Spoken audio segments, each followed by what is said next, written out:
সমাজের মধ্যে অনেকে বলে, হুজুর এগুলো আপনাদের কাজ না, আপনারা মসজিদে থাকেন, খানকায় থাকেন, ওয়াজ মাহফিলে থাকেন, মঞ্চে থাকেন, সম্মান পাবেন। রাজনীতির মাঠে আইসেন না, এখানে বহুত কাদা সরাসরি, এগুলা নোংরা মানুষের কাজ, খারাপ মানুষের কাজ। এ কথাটা সমাজে প্রচলিত আছে না নাই? জোরে বলতে হবে। মানে রাজনীতির মাঠে কোনো আলেম আসতে চাইলে সমাজের লোকেরা এটা খারাপ মনে করে বলে না, হুজুরকে ভালোবেসেই বলে, হুজুর আপনি ঝামেলায় যায়েন না, আপনি নিট এন্ড ক্লিন থাকেন।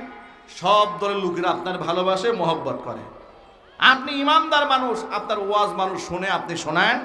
এই রাজনীতির মধ্যে আপনি আইসেন, এটা নোংরা জায়গা। বন্ধুগণ, এই কথা বলে আমরা কি করেছি?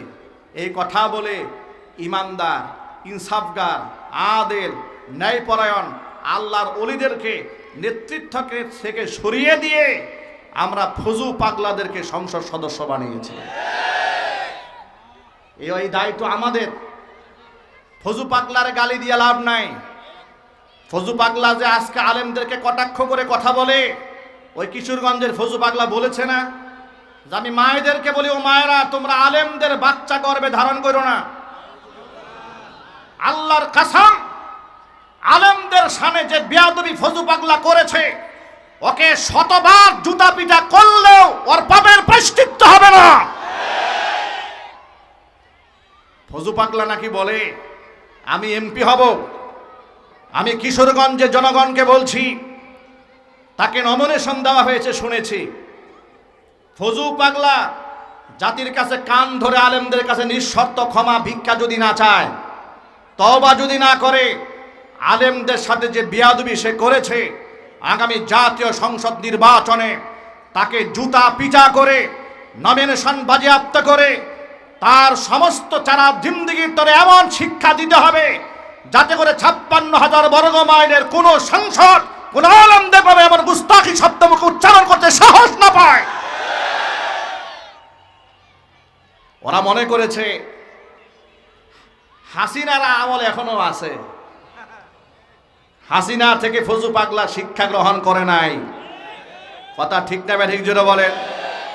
আলেম ওলামাদেরকে কষ্ট দিয়ে, জেলখানায় দিয়ে, ফাঁসির মঞ্চে উঠায় দিয়া, মিথ্যা মামলা দিয়ে হাসিনা যে পাপ করেছে, এর পাপের প্রায়শ্চিত্ত হাসিনাকে ভোগ করতেই হবে। কথা ঠিক না ঠিক? এখানে রাজনৈতিক বিভাজন থাকতে পারে, কিন্তু খুনির ফাঁসি হবে এই ব্যাপারে কোনো বিভাজন থাকতে পারে না। আমি সকল তাওহীদি জনতাকে জিজ্ঞেস করতে চাই, শুধুমাত্র 2021 সালে 2600 আলেমের নামে স্বৈরাচারী হাসিনা মিথ্যা মামলা দিয়েছিল। আমার মতো নাখান্দা ছোট্ট একটা আল্লাহর গোলামকে বুটবাজার কেন্দ্রীয় মসজিদে 4 বছর তারা জুমা পড়াতে দেয়নি। ইসলামপুর কেন্দ্রীয় ঈদগাহ ময়দানে আমি এক যুগ ঈদের নামাজ পড়াই, ঈদগাহ ময়দানে আমার ঈদের নামাজটা পড়াতে দেয় নাই। 2018 সালে মাহফিল মঞ্চ থেকে তুলে নিয়ে মামলা দিয়েছে, পকেটে ককটেল পাওয়া গেছে, গরুর রশি দিয়া বেঁধে কোর্টে তুলে মানুষের সামনে লাঞ্ছিত অপমানিত করেছে। বাংলাদেশের সর্বজনীয় শ্রদ্ধেয় বরেণ্য আলেম মাওলানা খালেদ সাইফুল্লাহ আইয়ুবী হাফিজাহুল্লাহ রোড অ্যাক্সিডেন্টে হাত ভেঙে গিয়েছিল। এমন একজন আলেমকে, নিরপরাধ আলেমকে রমজান মাসে সাহারির সময়, তাহাজ্জুদের সময় পুলিশ দ্বারা গ্রেফতার করিয়ে আলেম ওলামাদের কলিজার মধ্যে যে আঘাত স্বৈরাচারী খুনি হাসিনা দিয়েছে, পাপের প্রায়শ্চিত্ত তাকে ভোগ করতেই হবে। শুধুমাত্র গ্রেফতার করে নাই, লোহার ডান্ডা বেরি পড়িয়েছে। মুফতি সাখাওয়াত হোসেন রাজি হাফিজাহুল্লাহ, কিংবদন্তি আলেম, জেলখানা থেকে বাবা মারা গেছে, তিনি জেলে থাকা অবস্থায় প্যারোলে মুক্তি পেয়েছেন। পায়ের মধ্যে ডান্ডা বেরি পড়ায় একজন আলেমকে দাঁড় করে দিয়েছে, শাইখুল হাদিসকে। তার পা থেকে লোহার করার আঘাতে রক্ত বের হয়েছে, ছাড় দেয় নাই। খালেদ সাইফুল্লাহ আইয়ুবী অসুস্থ হয়ে হসপিটালের বেডে ভর্তি, হাতের মধ্যে হ্যান্ডকাপ পরিয়ে বেঁধে রেখেছে হসপিটালে, হ্যান্ডকাপ ছাড়ে নাই, গরু রশি দিয়ে বাঁধছে, কোমরের মধ্যে রশি লাগিয়ে হাজির করেছে। রফিকুল ইসলাম মাদানী, তরুণ আলেম, কত বড় গুন্ডা সন্ত্রাসীর মতো হাজির করেছে। বুলেট প্রুফ জ্যাকেট পরিয়ে, লোহার ডান্ডা পরিয়ে, মাথার মধ্যে বুলেট প্রুফ হেলমেট পরিয়েছে, মিডিয়ার সামনে প্রকাশিত করেছে।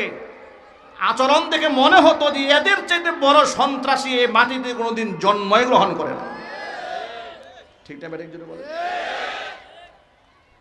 বন্ধুগণ আমার, এইভাবে একে একে আলেম ওলামাদেরকে নির্যাতন করেছে, নিষ্পেষণ করেছে। আলেম ওলামারা এমন কি অপরাধ করেছিল?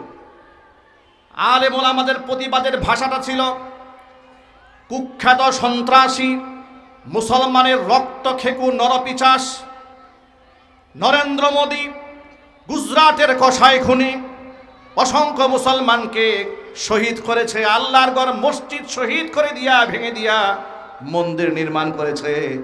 এমন একজন কুখ্যাত সন্ত্রাস বাংলাদেশে রাজকীয় মেহমান হয়ে আসবে, আল্লাহর কসম করে বলি, সামান্যত ঈমান যার কলিজার মধ্যে আছে সেই ব্যক্তি কোনোদিন তা বরদাস্ত করতে পারে না। কথা বলুন ঠিক কিনা? আলেম ওলামারা ইমানি দাবি নিয়ে গর্জন দিয়েছে। বুটবাজার থেকে হাজার হাজার লোকের মানববন্ধন আমরা করেছি, সংগ্রাম করেছি, প্রতিবাদ জানিয়েছি।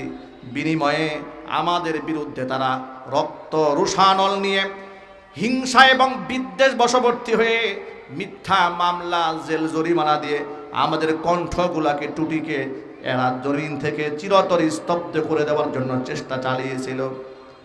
আলেম ওলামাদেরকে তারা বেইজ্জত করতে চেয়েছিল, লাঞ্ছিত অপমানিত করতে চেয়েছিল। ভাইরা আমার, আল্লাহ তাআলা আলেমদের সম্মান দিয়েছেন। আল্লাহর কসম করে বলি, সম্মান দেওয়ার মালিক কে? চিৎকার দিয়ে জোর আওয়াজে বলুন, সম্মান দেওয়ার মালিক কে? আর সেই সম্মান নিয়ে ছিনিমিনি যে খেলেছে মহান আল্লাহ রাব্বুল আলামিন আলেম ওলামাদের চোখের পানি মঞ্জুর করেছেন।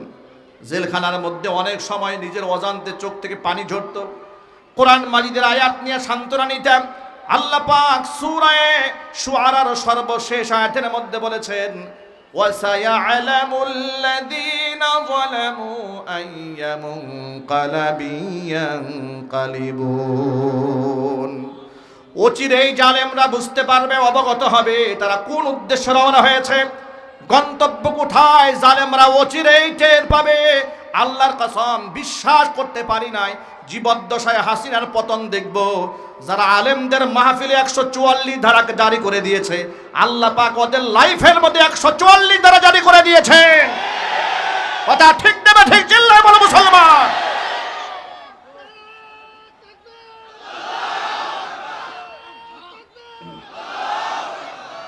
এনটিকিসের মাহফিলে 2012 সালে আমার মাহফিলে 144 ধারা জারি করে দিয়েছিল।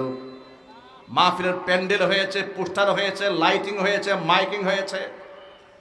বরিশাল বিভাগীয় কল্যাণ ক্লাবের উদ্যোগে মাহফিল আয়োজন করা হলো।